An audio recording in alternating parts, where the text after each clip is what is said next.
Hi guys! So, I know that I kind of took a long time on the last video, and unfortunately this video is going to be just as long. Anyways, what I was saying is that when you get out of a bad relationship, right, especially I'm going to say for the guys, when you guys get out of bad relationships, you're going to go through a lot of stages.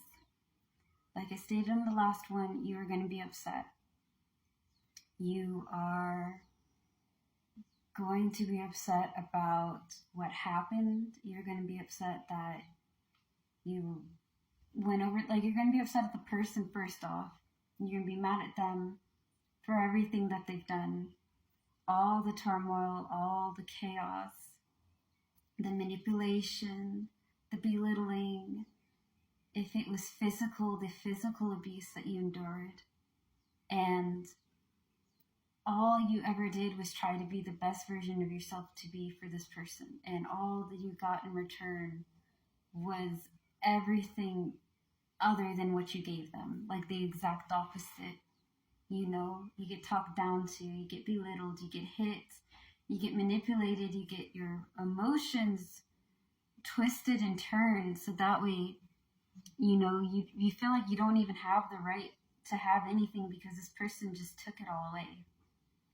And after that, you're going to be upset with yourself because you're going to blame yourself for going over there and being in it for so long.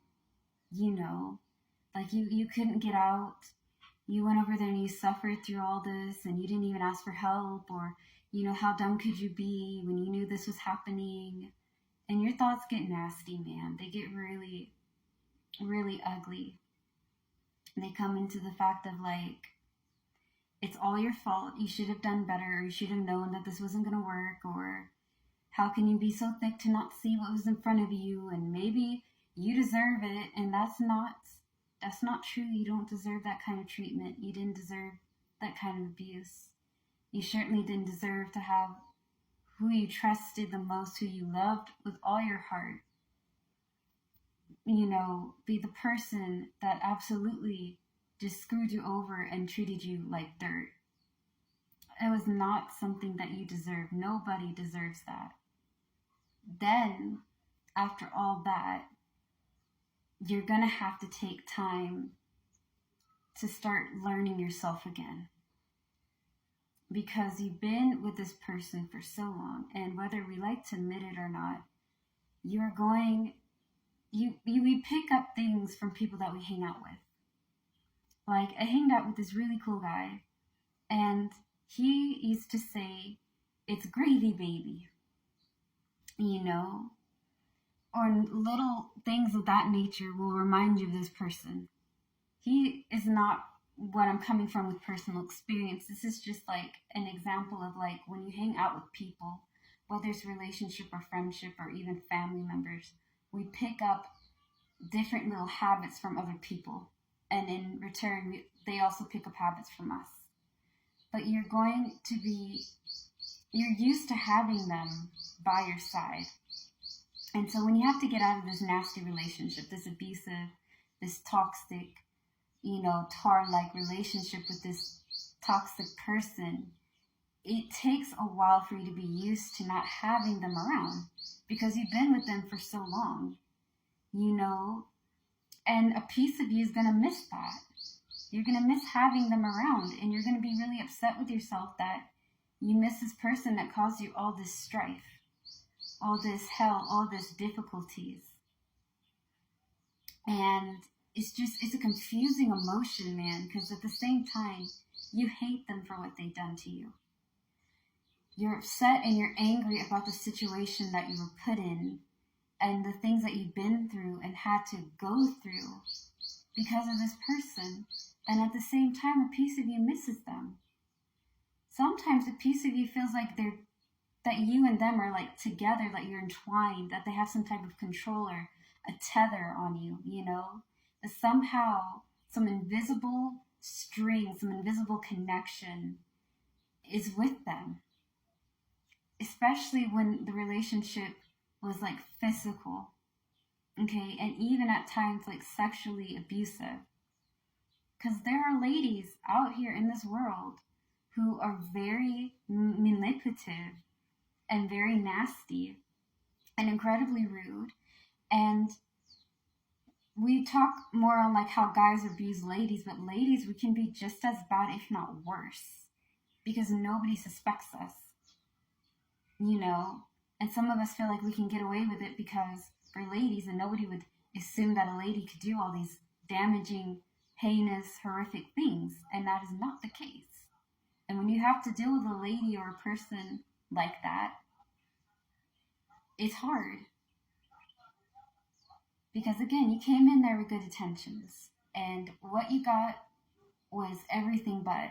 You got belittled every day, you got hit constantly, you had continual arguments. You know, it's belittling and verbal abuse like you're not a man, you're not strong enough, I could have done better than you, you're lucky that I look your way, you know, to your job isn't really that important, I give you everything that you need and you give me nothing, but whatever, you're selfish, you're so hypocritical, oh my goodness, I was just kidding, I didn't mean it. To physically beating you, and you know, as a guy, you're not allowed to be hitting ladies.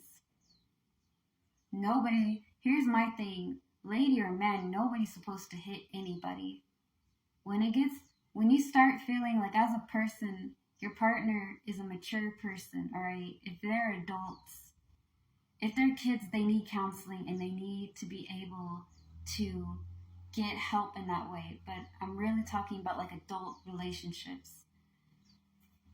Not so much when it comes to little children. When little children lash out and you know that they're physical, you need to be able to give them counseling. You need to be able to teach them how to treat other people. So that way when they get older, it doesn't turn into this.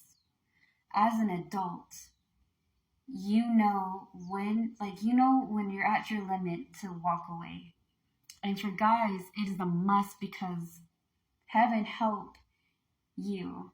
If this lady is beating you, you're cornered, she's threatening your life, she's beating you close to death, and you hit her once. Who is going to, the thing that goes in your mind is, who is going to believe me when I say this lady is assaulting me? And we don't think about that. You know, that maybe I could be overpowering her, I could try to fend her off, but if I hurt her, I don't want to hurt her.